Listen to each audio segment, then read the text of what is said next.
We did CPR. We checked his breathing.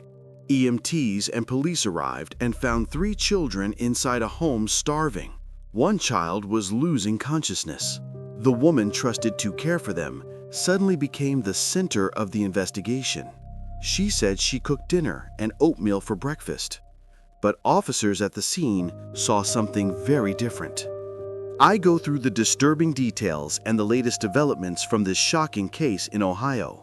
I am Annette Levy, and this is Crime Fix. Staying informed is more important than ever. In a world full of biased headlines, you must know what to trust. Straight Arrow News offers fact-based reporting and transparency, so you can see the full picture. Now, let's return to the case. 2 people in Ohio have been indicted after 3 young children were found starving inside their home. The victims are 9, 8, and 6 years old. Investigators say the 9-year-old boy looked like a concentration camp survivor. The suspects, Angel Holland and Aaron Stalling, now face felony assault and child endangerment charges. Police body camera video shows the moment officers entered the home in Elmwood Place near Cincinnati. What they found was heartbreaking and horrifying. The case began on September 13th when Aaron Stalling called emergency services and said his 9-year-old son was struggling to breathe. The dispatcher asked for the address and details. Aaron said it was a house on Helen Street in Ohio. He told the dispatcher his son was having trouble breathing and seemed very weak. The dispatcher asked if the boy was breathing or if he had stopped. Aaron said he was breathing, but it was heavy and he was not speaking at all. The dispatcher asked if he could sit up to breathe. Aaron said no, the boy was not responding. He did not have an inhaler. He had no known medical issues. He was not on oxygen. Aaron could be heard with the child in the background. He said the breathing issue had started only minutes before. He told the dispatcher he heard the child breathing strangely and realized something was very wrong. Aaron said he went to check on the boy and noticed he was out of it and not really responding. The dispatcher asked again if the child's chest was rising and falling. Aaron sounded panicked. He said he did not know. The dispatcher asked him to check. Aaron tried to look and listen. He said it seemed like the boy was not breathing. The dispatcher reassured him that help was already on the way. She reminded him to call back if anything changed. She offered medical instructions. She told him not to give the boy anything to eat or drink. She said to keep him calm and place him in a comfortable position for breathing, possibly sitting up. She asked him to gather any medication the child might take and to call again if the situation changed. Emergency medics rushed to the house on Helen Street. When officers arrived, EMTs were already inside the home trying to save the 9-year-old boy. What they found was awful. The scene was disturbing and the child appeared severely malnourished. Police radio traffic captured the urgency and confusion as first responders tried to understand what was happening inside the home. The officer stepped inside and noticed all the windows were closed. He called for backup. CPR was being done on the 9-year-old boy. The officer radioed that the child was unresponsive. He told dispatch they were performing CPR. EMTs worked quickly, checking the boy's breathing and pulse. His body was weak and he was barely moving. The officer stepped aside as medics continued chest compressions. Every second felt critical. The room was tense and silent except for the sound of CPR and the frantic commands from medics. They worked desperately to keep the child alive. This was no minor medical scare. When CPR is started, it means a heart has likely stopped or breathing has completely failed. The situation was at its most serious point. Medics continued compressions, counting and pushing hard, trying to bring him back. The heat in the room, the silence between commands, the urgency in every move, all of it showed how close this child was to death. Medics continued working in the heat of the small room. Their voices were tense and focused. One of them called for more equipment. They needed additional tools to try and save the boy. The officers stood by helplessly as responders struggled to keep the child alive. The medics pushed harder on his chest. They called out the count. They leaned over him with urgency. At one point, one of them asked for a resuscitator to remove equipment and place new life-saving tools. The room felt heavy with fear and desperation. The boy was fighting for his life, and every second mattered. After relentless effort, medics managed to get the child stable enough to move. They decided it was time to rush him to the ambulance. Carefully, they lifted him and prepared to bring him outside. Their voices stayed low, focused. The priority was clear: get him to the hospital as fast as possible and pray he survived. Last night, before he said he needed to use the restroom, and he did, and he had a trip. You could hear Angel Holland in the background saying the night before last, the boy had gotten up to go to the restroom and he had tripped. Police then spoke to her at the hospital about the food in the house. She said her food is kept in the kitchen in the fridge and fruit is put on the table and nothing is locked up. A police officer then asks whether she cooks 3 meals a day. For breakfast, she says she typically makes oatmeal and different things like cereal, fruit, and toast depending on the day. They ask if there is ever a time where she does not have food in the home for breakfast, and she answers that she always has cereal or oatmeal. They always have something they can readily get to. Police ask who else is home besides her and the children, and she says her boyfriend and her mother. They ask the boyfriend's name, and she says Aaron. They ask how to spell the last name, and she spells it Stalin. They ask if he takes a caretaking role over the children, and she says sometimes, but not really. She says he helps with them, and the kids have been with her since they were little, so they call him Dad, because they see a man around and he helps, but they also go do other things. They ask how they split up household responsibilities, and she says for a while they were living as roommates, and it is very complicated to explain. They ask if the children have responsibilities, and she says they help clean up after they are done eating, and if there is a mess, they will help, and sometimes they help with the bathroom trash, but nothing major, just things they can do. Police say she mentioned the kids call him Dad, and she says they call her mom as well.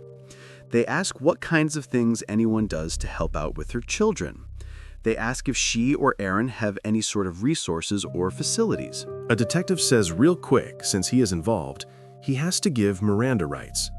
He tells her she has the right to remain silent, and anything she says can be used against her in court, and she has the right to an attorney during questioning, and she can stop answering at any time, and she can revoke her rights whenever she wants.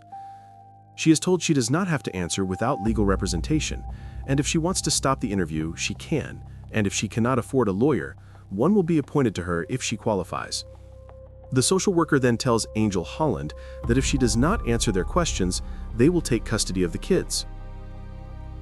Eventually, Angel Holland and Aaron Stalin were taken into custody. They were both booked into the Hamilton County Justice Center on charges of felonious assault and child endangering. They were fingerprinted, searched, and had their mugshots taken.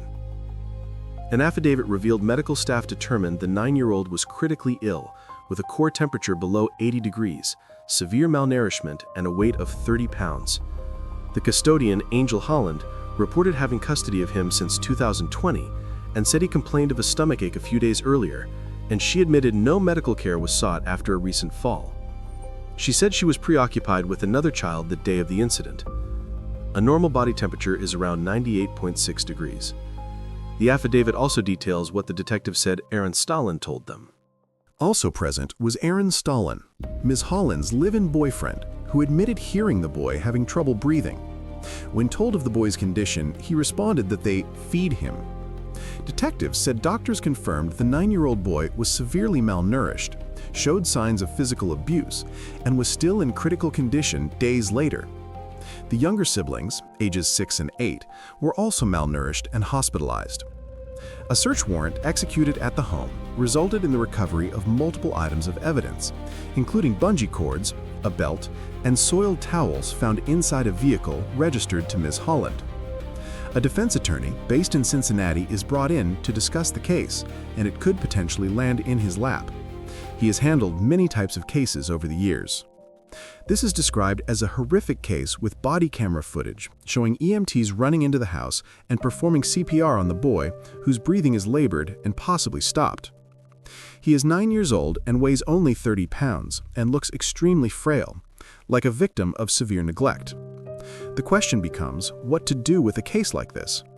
The attorney says the first thing is not to jump to conclusions, and he needs to know which person he would represent.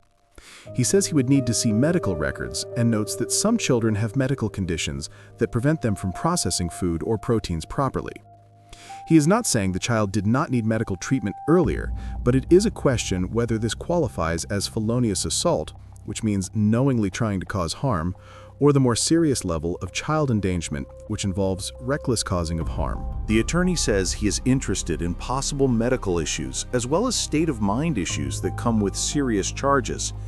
All 3 children, according to court documents, were underweight and malnourished, but the 9-year-old was in extremely bad condition when 911 was called, and thankfully they even made that call because he was struggling to breathe and was in terrible shape.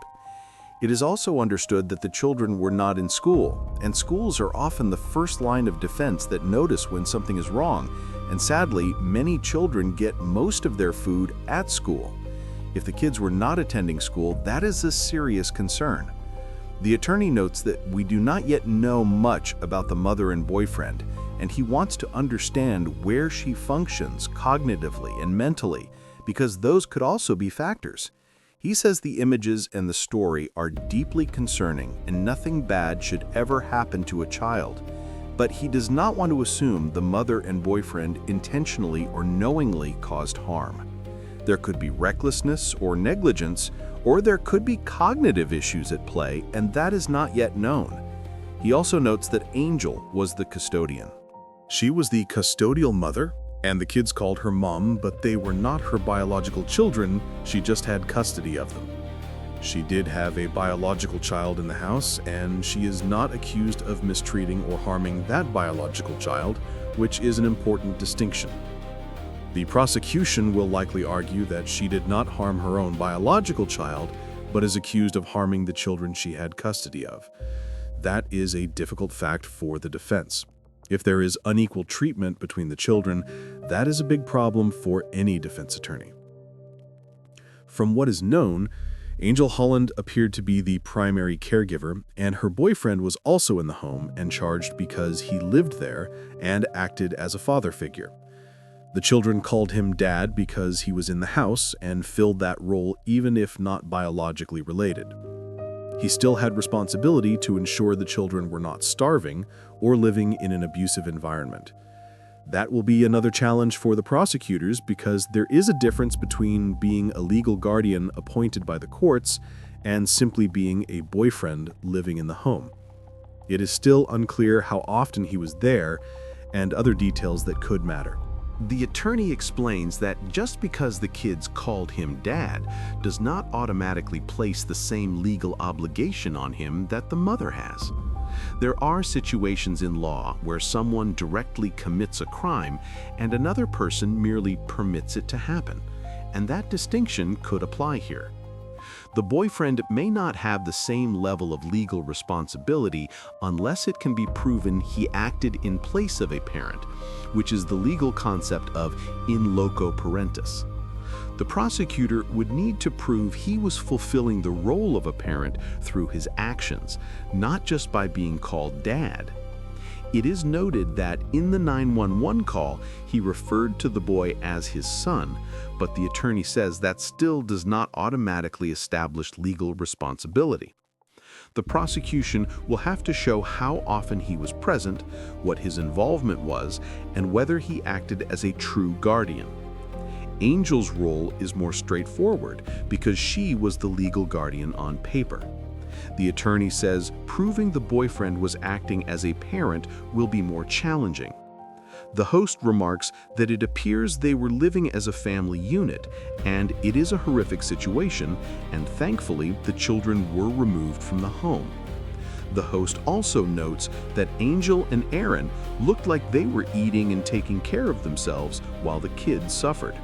They look healthy, so it raises the question of what was going on. Angel told police and the social worker that meals depended on the day, and that there was oatmeal, fruit, and cereal on the table, and that food was not being hidden.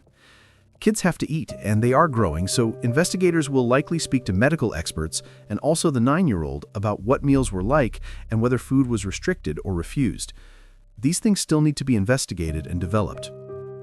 The attorney says it is early and he does not want to jump to conclusions and assume guilt before the full facts are known and the legal process plays out.